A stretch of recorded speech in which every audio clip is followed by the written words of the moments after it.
Good morning. I don't think I've ever seen so many ties in this building before.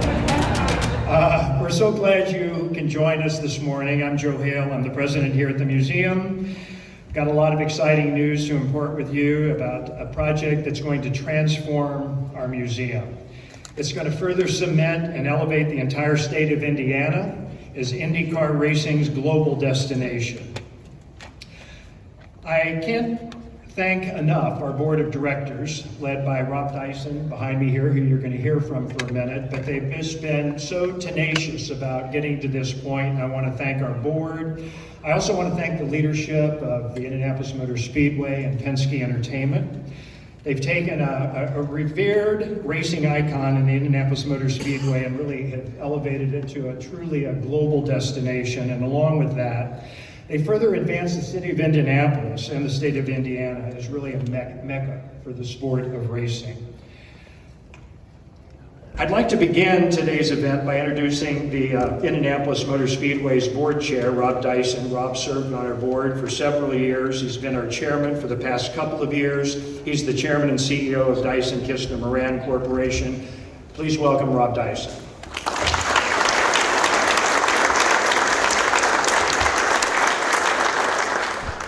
I said to Joe, this is the first time I've had a tie in this museum. Anyway, thanks, Joe, and thank you all for joining us today in what is a truly seminal event in the history of the museum and the history of the Speedway. This building was built in 1976 by Tony Homan with the idea of preserving the history and the stories of this museum. Several years ago, my fellow board members and I discussed the need to renovate and reimagine the museum. After literally years of conversation, research, and studies, we believe now is the time to move forward with this important and frankly fun project. We have in place, under Joe's great leadership, a dedicated staff, coupled with a determined board that have been all involved in every step of the future of this great museum. I'm excited to share, we are excited to share the vision behind this. And we're naming it The Stories Behind the Spectacle. This is a campaign of $89 million. However, we'll take 90.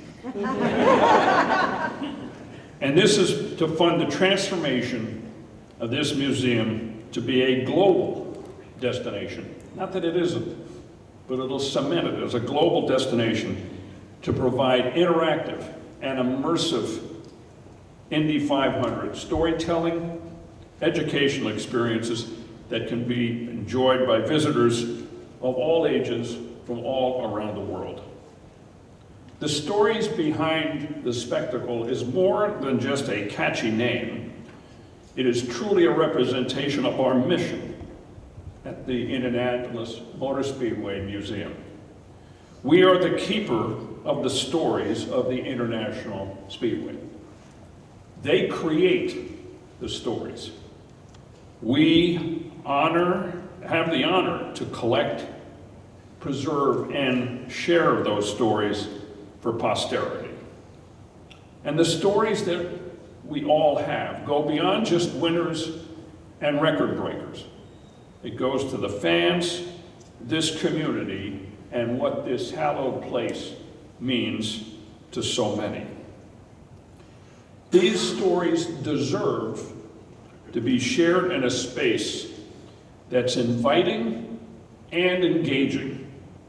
A place that is welcoming to guests of all backgrounds and fortunately at all levels of racing knowledge.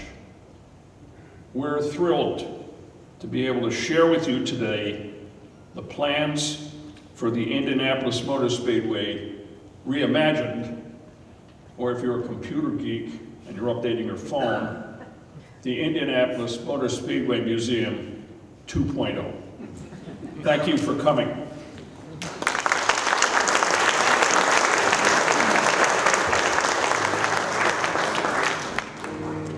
Thank you very much for that, Rob. I am very thrilled today to share with you that, as Rob said, we have now raised over $46 million toward our $89 million goal. We're 51% of the way to our goal. And I want to thank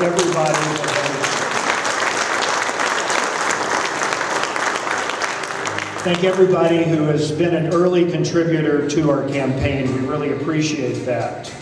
You know, of the 89 million, I've got a nice background accompaniment. I don't know if we can lower that a little bit. But of the 89 million, 64 million will be used for the complete transformation of the building that you're sitting in and the experiences that we're going to offer. 15 million of that's going to be used for a second phase of the project to create a new $15 million automobile and equipment restoration facility, which will allow visitors to tour and see restoration work being done in real time. And 10 million of that amount is earmarked for the creation of an endowment, which will allow us to acquire artifacts that fulfill our mission of really celebrating and preserving the history behind the Indianapolis Motor Speedway and the 500. It will also allow us to do bigger and better exhibitions than we've been able to do in the past, more elaborate exhibitions with a lot more interactivity. So stay tuned for what's to come. Now, this transformation is possible without the support of many individuals and organizations. In particular, the museum is especially grateful for several community organizations, businesses, and individual donors for their lead support of the Stories Behind the Spectacle campaign. These lead donors include Lilly Endowment, Randy and Mary Rogers, the Dyson Foundation, Sandy and Scott Borchetta, the Bobby Rahal family, and Mike Kerr. The generosity and leadership of these individuals and organizations will help us preserve and share the fascinating stories and innovations of the Indy 500 in new and very exciting ways. As Rob shared, there's a good reason we chose the Stories Behind the Spectacle for our capital campaign theme. Visitors of all ages will be thrilled by the new and transformed Indianapolis Motor Speedway Museum with the immersive sensory experiences, the hands-on activities, and interactive storytelling of the traditions, personalities, technologies, industries, and careers that make the Indianapolis 500 the greatest spectacle in racing.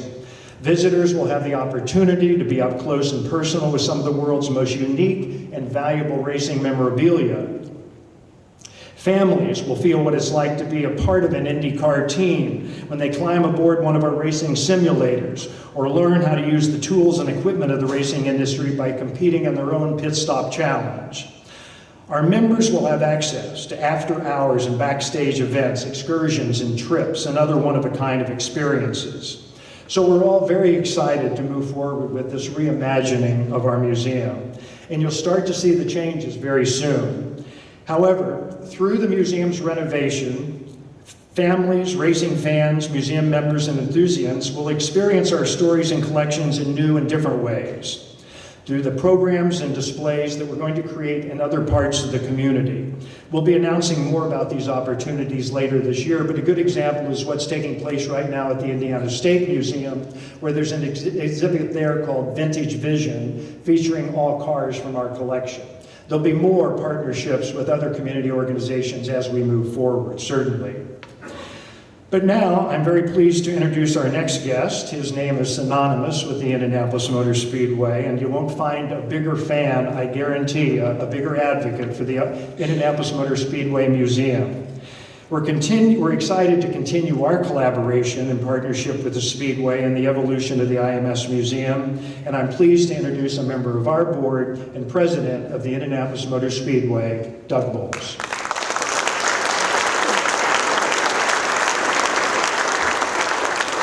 Well, thank you, Joe. And I was excited to see people in a tie because usually it's just me. So thank you, Rob, for that. And you know, I don't mean to correct you, but this is really 3.0. And you know how technology changes really quickly around here. So if you go all the way back to April of 1956, Tony Hallman built the first Indianapolis Motor Speedway Museum where our admin building is today. It had 6 cars. One of them, though, is maybe one of the biggest attractions that is housed here, which is our 1911 Marmon Wasp winner that Ray Haroon drove to the first Indianapolis 500 win in 1911, and 5 other vehicles. And this beautiful trophy right here to my left, the Borg Warner Trophy, makes its home right here at the Indianapolis Motor Speedway Museum. So if the Marmon could talk and the Borg Warner Trophy could talk, they would be saying, Joe Hale, Rob Dyson, the Rogers family, the board here at the Indianapolis Motor Speedway Museum, thank you, thank you, thank you. They cannot wait to see their new home in April of 2025. This is really an exciting moment for us. So we're 320 days away from the 108th running of the Indy 500. I was calculating in my head. That means we're about 650 days away from opening a brand new museum. I cannot wait, Joe. This is going to be super, super exciting. You know, when Roger Penske bought the Speedway in 2019, he knew that he owned a building that the museum housed and operated inside of. And as Joe came on board and Rob sat down with Mark and Roger and began to talk a little bit about the vision for the Indianapolis Motor Speedway Museum, I can tell you Roger Penske and his family and Mark Miles and all of us at the Indianapolis Motor Speedway and at the NTT IndyCar Series were thrilled to know that the stories that tell what happened at the Indianapolis Motor Speedway over its century-plus years here at 16th and Georgetown was going to be elevated. Right now you look around here and there's unbelievable artwork in these race cars, and each one of them can tell a story, but they don't tell the story the way that the new museum is going to allow us to tell the story. So from the very beginning, from the very concepts that Joe walked in and shared with Roger Penske, Roger has been completely on board and involved day to day. Tyrone Garrison, who runs the facility for us at the Indianapolis Motor Speedway, is also very engaged in this. We cannot wait to work alongside the folks at the Indianapolis Motor Speedway Museum to make sure that this is a facility that not just tells our story, but really attracts people from all over the world and introduces them to the beauty of Indianapolis, the beauty of Indiana, through these cars and these assets that you all have displayed. So we've gone from 6 cars in 1956, and in April 5th of 1976, this building was built. So roughly 50 years later, it will be 2.0 of this building, but 3.0 of the museum. It's going to be a blast. For those of you that don't quite understand, the Indianapolis Motor Speedway Museum is a 501c3 and is completely separate from the Indianapolis Motor Speedway. So oftentimes, I get a chance to speak and remind people to join the Indianapolis Motor Speedway Museum. You can join for $5. Just give something to the museum to help tell those stories. And as Rob said, they'd love to have 90, not 89. So if anybody's got $1 million in their pocket today, I'm sure that they'll take that to get to $90 million.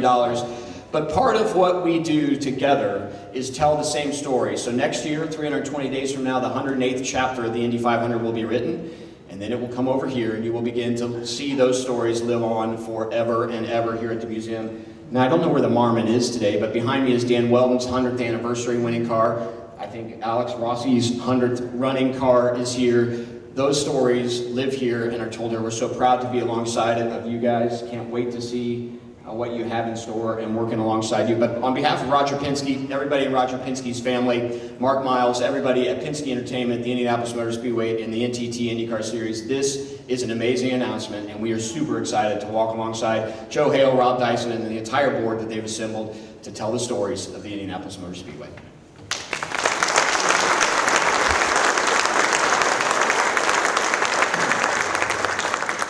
How do you follow that guy, you know? It's really, really tough. I also want to thank the members of our senior leadership team, because believe me, they've worked so hard on this. I want to thank Kara Covert-Prey, Jason Van Sickle, Bridget Sutton, Phil Foster, Mandy Bender. They've just done extraordinary work on this, and they really deserve a lion's share of the praise and the credit for everything that we're doing here today. Now, while the physical transformation of the IMS Museum is certainly the most dramatic new experience, there's another part of our renovation that's even more important. We have the opportunity to use the excitement and recognition surrounding the 500, the Speedway, and the museum to inspire and engage young people in the science, math, and technology that's really at the core today of the racing industry. That's why we've developed a new custom classroom into the new IMS Museum. It's designed to deliver science, technology, engineering, art, and math, or STEAM, a STEAM curriculum. Schools from around central Indiana and beyond will be able to visit the museum's STEAM classroom and participate in the educational experiences and hands-on programming that really sparks students' interest in STEAM classes and careers. Some of the examples that may be taught here could be the aerodynamics of a race car to how you design a helmet. You know, I started out as a 7th and 10th grade teacher in southern Indiana, and I realize how important education is. And I also see the proliferation of race shops here in central Indiana, Ganassi and Andretti and McLaren and Rahal, and the hundreds of jobs that are being created in that industry. But I don't know that there's a clear path that we have right now for students in middle school and high school in terms of what they need to be taking to prepare themselves for those careers. That's really going to be a focus of our classroom here at the museum. It's my pleasure now to also announce that the IMS has received a $20 million grant from Lilly Endowment to launch and sustain our STEAM classroom and education program efforts. I can't thank them enough. It's transformational.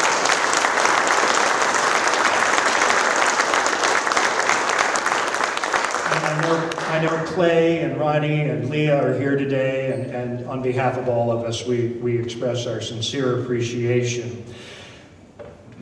Another really cool part of their grant is that a portion of it, $5 million, is conditioned on a one-to-one match.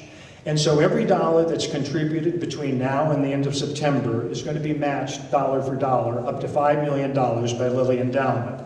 Now, Doug mentioned if anybody's got a $1 million check in their pocket, $5 million and we'd be done. We meet the match. So just see me after this if you're interested.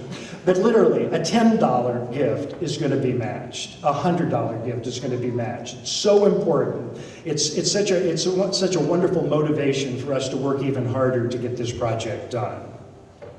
But with this generous Lilly Endowment grant, we are going to be able to create this robust STEAM educational program initiative for students of all ages from throughout Indiana. I think it's even more exciting that along with this transformative grant, the museum will hire a full-time permanent education staff to establish the museum's educational initiatives, our partnerships in the community, and programming.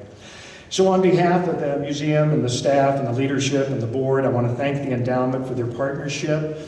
Their counsel and advice during the past couple of years has been so helpful in us creating an even better program than we started with, and so that's been really invaluable to us as well.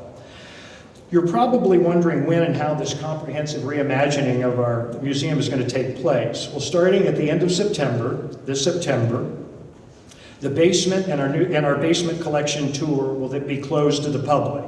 And then following the collection of our two final exhibits in this space, right now it's 1956 and our collection, your favorites. If you haven't had a chance to see them, after this you might just stroll through there. Those are the original 13 cars that were in the museum in 1956 when the first one was established over at the corner of 16th and Georgetown Road. It's really a cool exhibit, so please take a minute to see those. Jason Van Sickle and his staff do an incredible job of curating everything that you see in our museum. But the museum will temporarily close to visitors on November the 6th. The museum will reopen in April of 2025, 18 months later, in time for the 109th running of the Indianapolis 500. But again, while we're closed during 2024, we're going to continue to offer track tours, so guests will certainly be welcome to come to the track, take tours around the track, and then we're going to host the exhibits that I mentioned earlier around the community. So I want to thank you all for your support to get us to this point.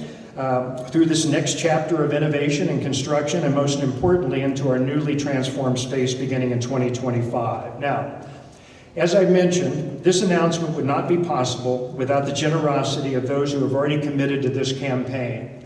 Over a year ago, I called a couple that I've known for quite a while, and I asked them to come over and take a look at some of the renderings that we had for our new museum. They were very early renderings. They came over, took a look at it, showed them around the museum. They left, and as they were driving home, they called and said that they would like to make a $10 million gift to the campaign. It's my pleasure now to introduce Mary Rogers to tell you her story of why it was important for her family to make this major investment in our new museum. Please help me in welcoming Mary Rogers.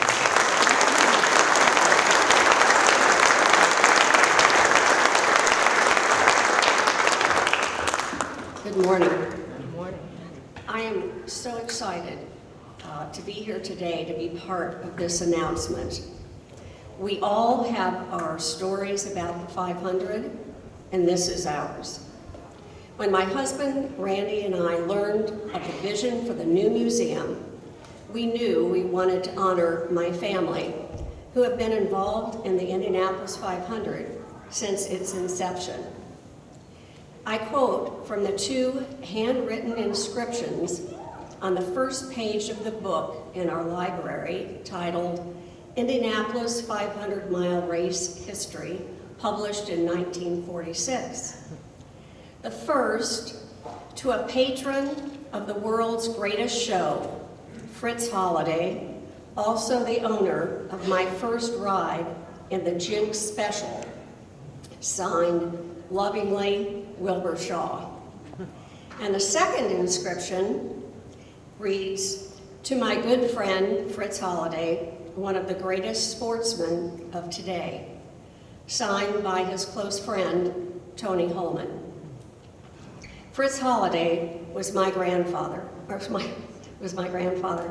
who sponsored many cars in the 500, as well as owning for a period of time the Marmon Wasp and the National following their victories. My father, John Holliday, shared his love of racing with his good friend, Tom Binford, attending 66 races. His last one was when he was 91 years old. Our son, Randall, has attended 39 races so far, so the tradition continues. We are honoring my family by naming the Winners Gallery after them. We hope the commitment we have made will inspire the racing community to donate generously to help enhance the presentation of the Indianapolis 500 history in the new museum. Thank you.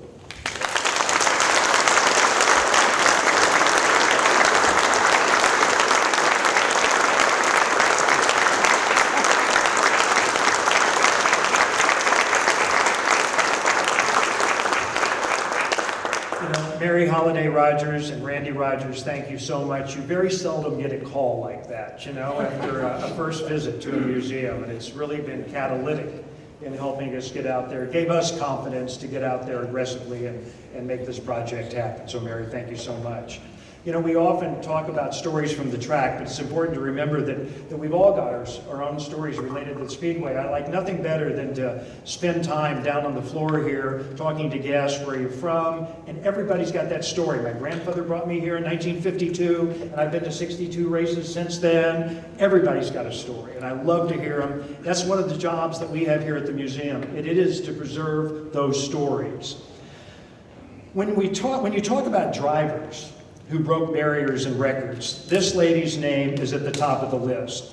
She was the first female driver to win Rookie of the Year at the Indianapolis 500 and has started in the Indianapolis 500 7 times. In addition to her many other racing accolades, she's a sought-after motivational speaker, an author. She wrote the foreword to our book here, Epic Drama. If you don't have a copy of it, it's for sale as you go out at the desk. You need to get a copy of that. But Lynn wrote the foreword to that for us. And she's also the founder of the Women in Motorsports North America, a new organization. Please join me in welcoming Lynn St. James.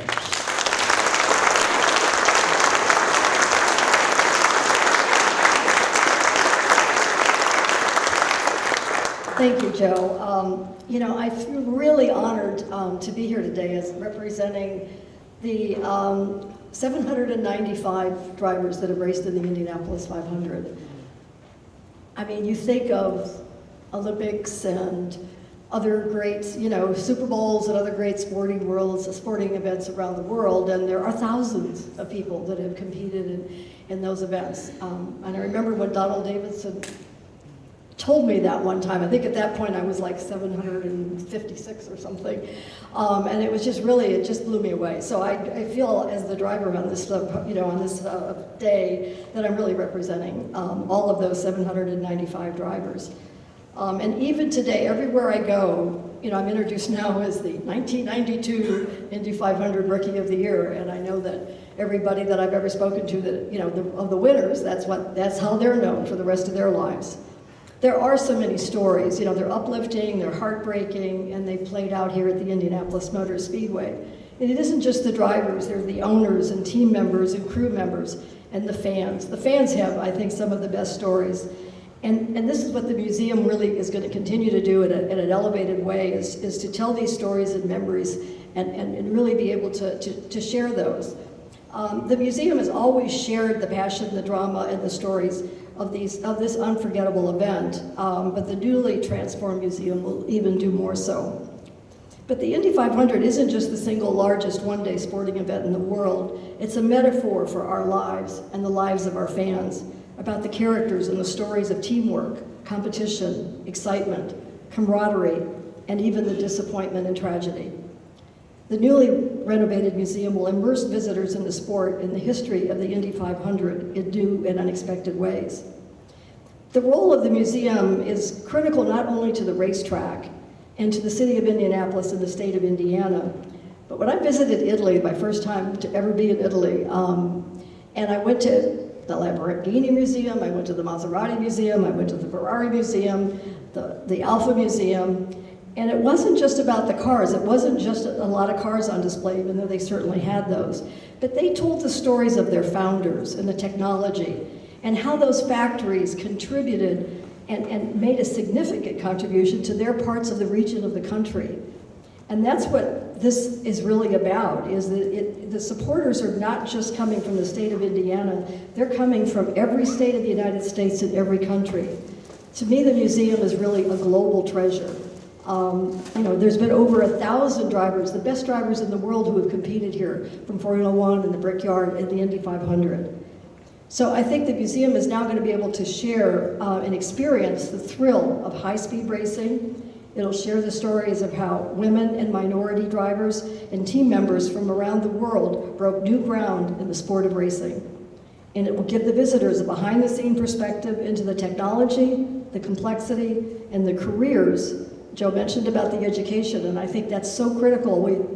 You know, that you talk about, this is jobs and careers are available. It's passion. You have to have the passion, but at the same time, you can actually make a living, which is important. So together with all of you, I'm excited to be on the front row. I finally get to be in the front row of something happening at the Indianapolis Motor Speedway Museum, and tell these enthralling and engaging to new and younger audiences, and continuing to remind everyone, everywhere, where the Indy 500 has been and where it's going. Thank you very much.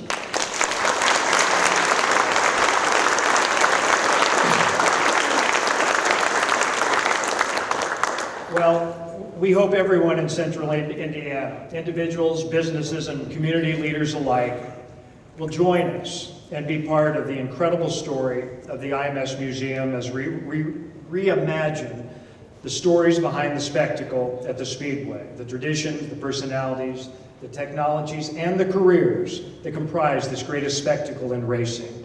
I want to thank you very much for joining us today for this new and exciting chapter at our museum. We look forward to sharing more about the museum's transformation as we prepare to share the stories behind the spectacle in new and exciting ways.